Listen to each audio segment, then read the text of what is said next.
Students, today we will discuss some important questions in 7th A group of elements, that is halogens. These questions are actually which are appeared in the previous entrance exams, also very important.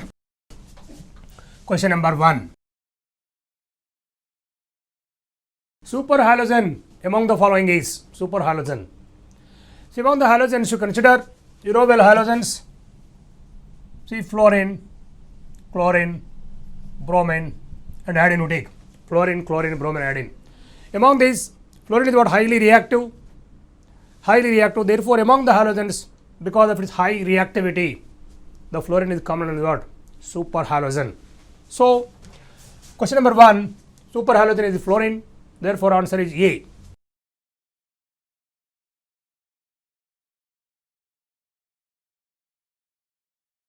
Question number 2. Which radical can bring about highest oxidation state of transition metal? Which radical can bring about highest oxidation state for a transition metal? See, whichever the element is actually highly electronegative, that can actually oxidize the other metal to a maximum oxidation state. Among the halogens we know that the fluorine is highly reactive, moreover it is highly electronegative. Therefore, wherever fluorine is reactive with other elements, that particular element will be completely oxidized. The other metal can be easily losing more number of electrons. Therefore, wherever fluorine is actually interacting, what are the options given? F minus, Cl minus, Br minus, I minus. These are the options. Now, among these, fluorine is what having got high electronegativity and moreover it is highly reactive. Wherever fluorine reacts with the other metal will be completely oxidized to highest oxidation state. Therefore, which radical can bring about maximum or highest oxidation state of transition metal? Then, wherever fluorine reacts with the transition metal can gain a highest oxidation state. So, question number 2, answer is A.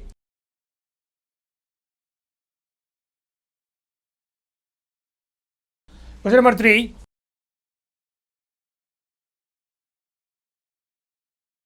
Minimum bond length will be in. Minimum bond length. Among the given answers is one is H2S, HF, H2O and ICl.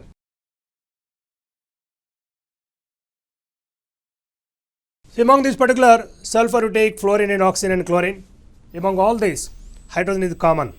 Hydrogen is common in this, and again one is iodine and chlorine. But in this particular, hydrogen is very small in atomic size. Fluorine is also very small in atomic size.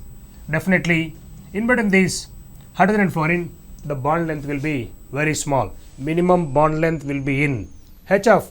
Therefore, question number 3, answer is B.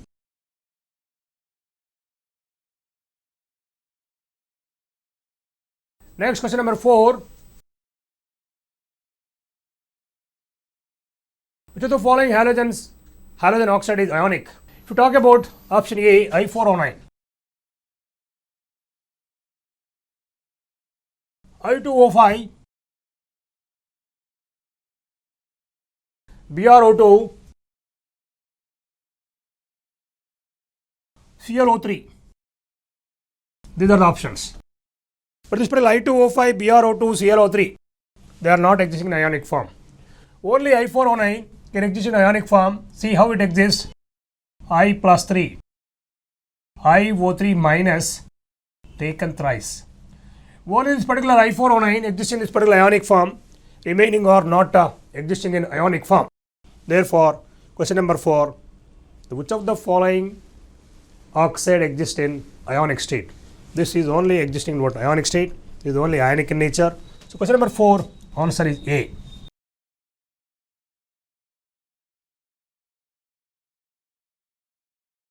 Next, coming to question number 5.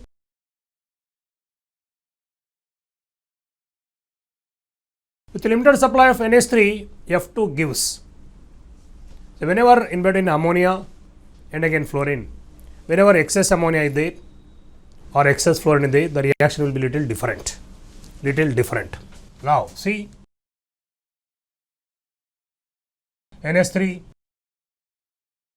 3F2, Let me say this is excess fluorine. Then the reaction will be like this: NF3 plus 3HF. Whenever you consider NH3 excess in comparison to this one you are taking, in comparison to this first equation, the second equation, ammonia I am taken more than 3F2, then you are getting here N2 plus 6HF. These are the products. Question is that with a limited supply of ammonia, means more fluorine is there, less ammonia is there. Limited supply of ammonia. Then the products are what? NF3 and HF. Let us see the options. Option A is what? N2. Option B is what? N2H4. Option C is NF3. And option D is HN3.